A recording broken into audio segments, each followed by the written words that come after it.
Mark 7 verse 24. And from there he arose and went away to the region of Tyre and Sidon. And he entered a house and did not want anyone to know, yet he could not be hidden. Mark 7 verse 25. But immediately a woman whose little daughter had an unclean spirit heard of him and came and fell down at his feet. Mark 7 verse 26. Now the woman was a Gentile, a Syrophoenician by birth.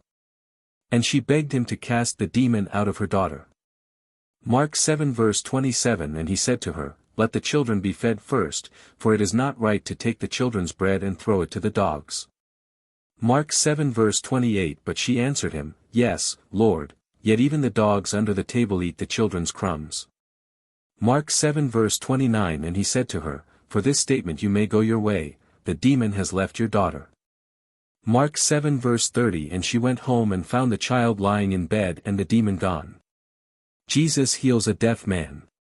Mark 7 31. Then he returned from the region of Tyre and went through Sidon to the Sea of Galilee, in the region of the Decapolis. Mark 7 verse 32. And they brought to him a man who was deaf and had a speech impediment, and they begged him to lay his hand on him.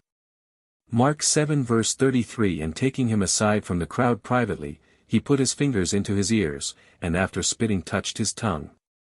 Mark 7 verse 34. And looking up to heaven, he sighed and said to him, Ephphatha, that is, be opened. Mark 7 verse 35. And his ears were opened, his tongue was released, and he spoke plainly. Mar 7:36. And Jesus charged them to tell no one. But the more he charged them, the more zealously they proclaimed it.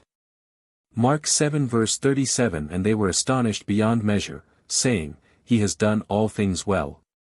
He even makes the deaf hear and the mute speak.